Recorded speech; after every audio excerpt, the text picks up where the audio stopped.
Hello and welcome back. This is Kiran Shinde. In today's video lecture, we are going to talk about the pioneer of the virtualization technique, and that is VMware. So let's start with the presentation. First of all, we will try to understand some of the very essential historical points related to VMware. VMware Incorporation is a subsidiary of Dell Technologies that provides cloud and virtualization software and services.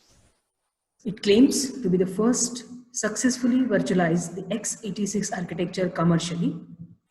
It was founded way back in 1998. VMware's desktop software runs on Microsoft Windows, Linux, and Mac OS X, while its enterprise software hypervisors for servers, VMware ESX and VMware ESXi. They are bare metal hypervisors. Those run directly on server hardware without requiring an additional underlying operating system. So in one of my live sessions related to this particular topic, I have shared the video on how to install VMware and how to create a virtual machine by making use of VMware. So please refer those videos in order to understand the usage of VMware in this virtualization technology. Today in this particular video lecture, we are going to talk about one more example of virtualization, and that is Xen. Introduction to the open source Xen hypervisor. Xen is a virtualization system supporting both para-virtualization and hardware-assisted full virtualization. So if you remember, in the last video lecture, we have talked about the basic two categories of virtualization, full virtualization and para-virtualization. So essentially, Xen is nothing but an open source hypervisor which supports both. The name of Xen was essentially derived from next generation term, which is next generation virtualization. It was initially created by University of Cambridge Computer Laboratory. It is open source and licensed under the General Public License 2. Now, how exactly the virtualization happens in Xen? First, para-virtualization. It uses a modified Linux kernel. Front-end, back-end virtual device model can be actually made by making use of para-virtualization using Xen. But the limitation of para-virtualization in Xen is it cannot run on Windows operating system. But we have the alternative for it, that is hardware-assisted full virtualization, where Xen uses the same normal operating system kernel, and here it can run on Windows also.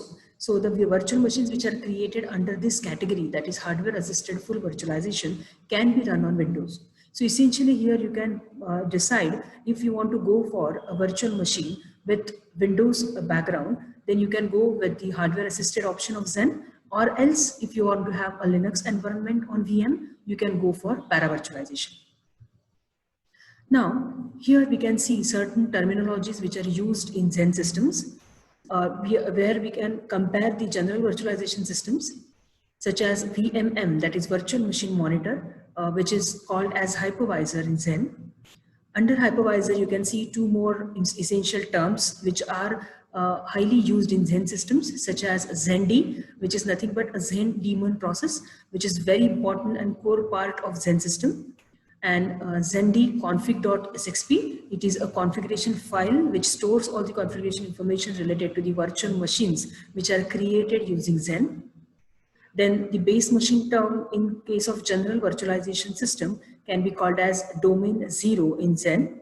Domain 0 is very important virtual instance or the primary virtual machine which is created on Xen system, which essentially receives all the system calls through hypervisor for the hardware interaction. Virtual machine, which is termed in general virtualization, is called as guest domain or DOMU in Xen systems. In general virtualization systems, VM configuration files are there, and in Xen systems, guest config.files are there. Now, with this simple image, you can see what are the various layers of a Xen system architecture. So on bottom side, you can see the actual hardware with the hard disk, network card, the graphics card, and processor and the memory. So this is nothing but your bare metal hardware. on the top of which you can see a virtualization layer or the virtualization software, which is called as Zen Hypervisor. And on top of Zen Hypervisor, you can see essentially the very important virtual machine, that is domain 0, domain U, that is the guest virtual machine, and along with that, many more guest virtual machines, right? So here we can see a para-virtualized guest VM and a hardware-assisted virtualized guest VM. And you can understand that this domain 0, which is highlighted particularly in this particular architecture diagram, which is interacting with the hardware by making use of system calls with the help of Zen Hypervisor, and domain U or the guest virtual machines cannot interact with the hardware or with the Zen Hypervisor directly. They have to interact via domain 0. So here you can see the normal Linux boot process, which starts with the loading of the MBR, that is master boot record, then grub, and then the kernel module, and then actually your Linux starts, right? Now the same normal Linux boot process can be mapped with the Zen VM Linux boot process. See here. So this is nothing but the Zen boot process, when you can see the process starts with the starting of the grub, the kernel is loaded, then the hypervisor starts, the Zen hypervisor starts, then it enters the module, domain 0 starts, after that the daemon process starts, and then actually you can see the guest domain starts. So these are nothing but the steps wherein you can understand how Zen boot process occurs if you compare it with the normal Linux boot process. So I hope you understood what we discussed in line with the open source virtualization tool, that is Zen. Please stay tuned for the next videos.